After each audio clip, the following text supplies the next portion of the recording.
another home defeat. How do you sum it up after the euphoria of Spurs? Same story. There's a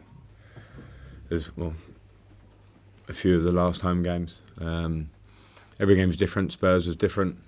I said after Spurs that we need to make sure we reproduce that kind of a performance, but it has to look different sometimes. And I'll probably give you the exact same press conference as I did after Bournemouth, to be fair, because it's the same story.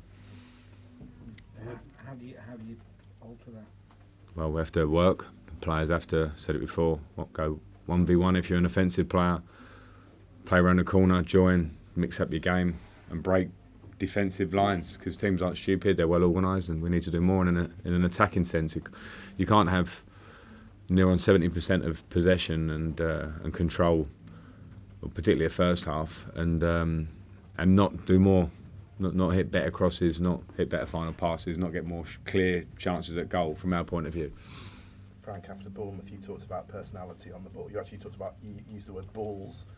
Was it the same today?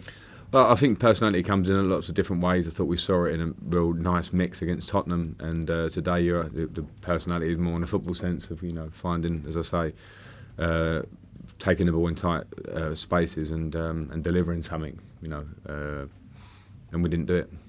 Frank, I know you said that the January transfer window, it's not January yet, but does it kind of nudge you in a certain direction with January literally just around? I learned about the players, and I learned about the players, particularly in games like that, I suppose. Gentleman at the front there. Do you feel yourself being tested as a manager in this run of frustrating time? I feel it in every time, every moment. Tottenham was a test. Every day training is a test, and every defeat is a test in a different way. If you don't get the kind of consistency that you want, do you worry that the top four place might slip away? Well, it's a clear statement that you need a form of consistency to come in the top four, because this is the Premier League. Everyone's striving for it. We're in it at Christmas. People probably would have doubted that. So I think with perspective we can be relatively happy. But if we want to stay there and move onwards and upwards, and rather than look backwards, we need to clearly win more than we've won recently at home. Frank, is it worrying that at home it doesn't seem to matter which system you go with, these problems? But that's football, I think, for me, and I think we can be very much we can hone in on systems and what difference they make, and they clearly do, but some things don't. I think today we played a 3 in the first half, controlled the game but didn't do enough in an offensive way. Second half we looked brighter for a bit, but at the same time possibly more open to the counter-attack, so it's not just about systems. Alison, then Simon. Frank, does the dressing room feel slightly different before home and away games? Is there an increased pressure here, or is it a freedom when you're away, no matter where it is? I don't know. From the players' point of view, I don't know the answer to that. But if you're on the run that we're at home, I think there's more pressure on it because everyone talks about it, we feel it, and what you do want to do is perform well in front of your home fans and give them something to be happy about when they all turn up en masse to see you at our home. It needs to become some form of not a fortress, but something where I think people coming here and respecting us as Chelsea because they're setting up in that way, but we're not playing like the Chelsea that can break that down.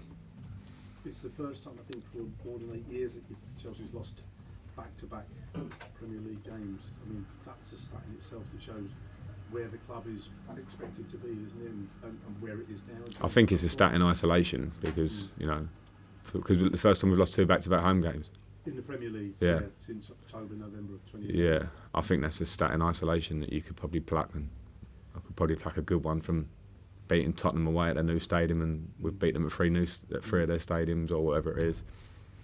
You were playing for Chelsea in those 2 games. I mean, that shows kind of how long ago it was. Yeah. Simon, and then Paul. Right. Sorry. You took Callum off.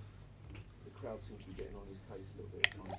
How do you think he's played today, and how has he been playing lately?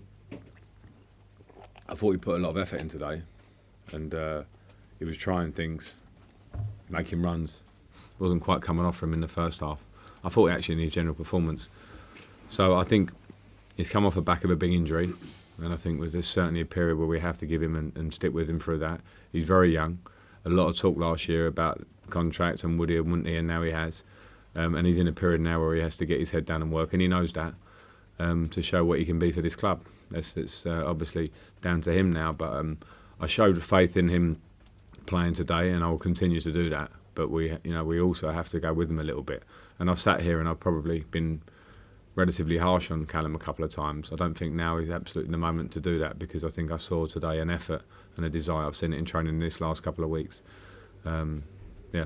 Okay, we're going to do two more, then we're going to move on to the Arsenal game. Paul, and then to finish. You said you learned about players, you learned a lot about players in games like this. Could you sort of expand a little bit about what you meant, good or bad, about the players? Well, it's a loss, isn't it? So it's not going to be so much good, but I think it's to test difficult games, and games like today that turn out to be difficult are a test of character as much as they are quality, or actually a test of both. So, the same as anything in life, I think when it's all easy, after Tottenham we were the greatest thing in the world, and they were the greatest players, and I was a great manager, and today it's questioned. So that's when you see the strength of character of someone, I'll say. Okay, last one on Southampton. I've spoken about perhaps not playing to the standards of the respect that's given by teams that come here, and Ralph's just been in and said watching West Ham and Bournemouth took away the fear of coming and playing here. How far away do you think you are from sort of restoring that factor? Is it a couple of performances, or is it something more? I don't know. I don't know that. I mean, it depends what you want to gauge it by. All we want to do is think about, can we win our next game here? Because that's the only thing that's going to turn this mini run of bad form at home will be turned by a win, and then we'll try and get another one.